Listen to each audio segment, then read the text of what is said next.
Hello and welcome to this new section, data collection and pre-processing, and the first lecture of that in this course, Mastering Artificial Intelligence. So in this section, we'll help you learn how to collect and pre-process the data to become a successful artificial intelligence engineer, the AI engineer. And we will begin by talking about how to gather relevant data from various sources, ensure its quality, and pre-process it to make it suitable for analysis and modeling. So, how do you think? How would you go about collecting and pre-processing data? Any thoughts? See, the whole purpose of gathering relevant data from various sources, ensuring its quality in pre-processing is to make it suitable for analysis and modeling. And that involves several steps. So let's look at what are these steps that you need to take. So first you need to identify data sources. So you determine the data sources from which you can obtain relevant data for your analysis and modeling tasks. Now, these sources could include databases, APIs, web scraping, sensor data, text documents, spreadsheets, and third-party data sets. And anything else, as time evolves, as things evolve, there could be new sources of data as we keep going forward in future. The second thing that you need to do is to clearly define the data requirements based on the objectives of your analysis and modeling project.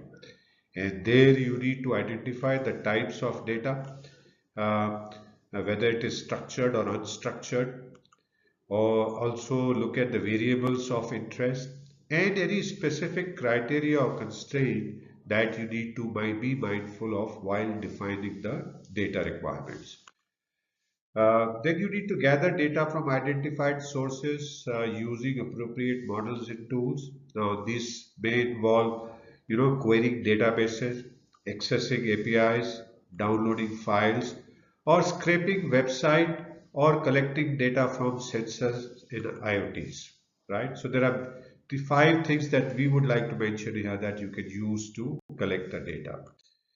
Then you need to evaluate the quality of collected data to ensure its reliability, accuracy, completeness, and consistent. And the common issues to look for include, include missing data values, duplicate entries, outliers, errors, and inconsistencies in data formats or units. So this is how you go about assessing data quality. So then you need to clean the data by addressing these quality issues that we talked about in the last slide and reproducing here. And that happens during the assessment phase. And this may involve using many techniques that we will talk to you as we go forward. So common thing is handling missing values. Now you can handle the missing values by imputing or calculating the missing values using statistical methods like that gives you mean, median and mode, deleting rows and columns with missing data or using advanced imputation techniques like k-nearest neighbor or regression imputation, and there may be many more that will keep evolve over a period of time. Now, what is median and mode? Let's take a quick look at and recap. Now, if you see the illustration here, you have these six numbers. So the sum of total numbers divided by the total number is the mean, which is 4.66 here on the top left.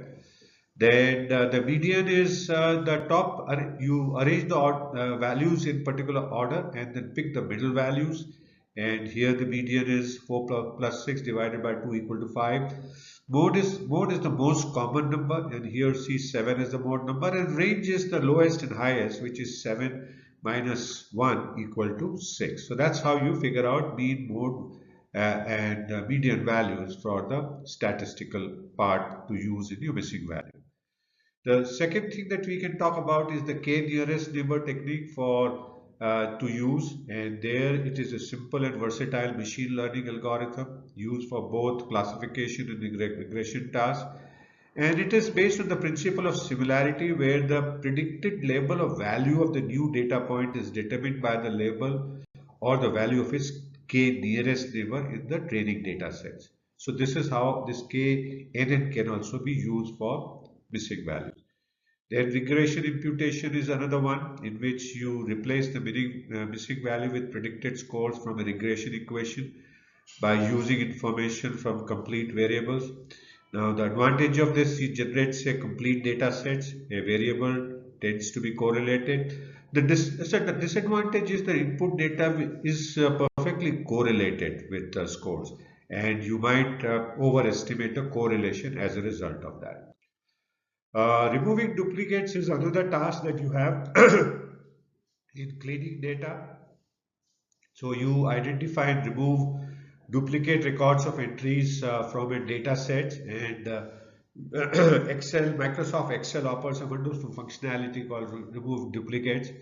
So you select the table with that you want to look at the duplicate value that has duplicate value, select that, and then use the functionality to remove duplicates, and you get a resultant table that has the duplicates removed. So it's a very easy process of removing duplicates. Now you can remove duplicates across the entire row that has complete, let's say, duplication, or you can also remove partial duplicates as you need to. Correcting errors is another one where you need to fix errors or inconsistencies in data entries manually or programmatically. And for programmatical usage, there are bots which can fetch data for processing, moving files in folders to storages for easy access. There are trained bots, and there are ML and AI programs. So there are a variety of programs or programmatic methods that are emerging for correcting errors.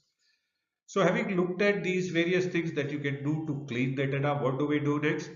We will now look at how to take care of another kind of inconsistency in data called standardizing data forms. So how can we standardize data formats is what we will discuss in the next lecture. So thank you so much for watching this first lecture on data collection and pre-processing. I hope you're continuing to learn new things, continuing to enjoy, and I do look forward to see you again in the next lecture. Please feel free to message me if you have any questions. I'll be happy to answer a question. And also download the PDF file to take a look at anything that interested you in this lecture.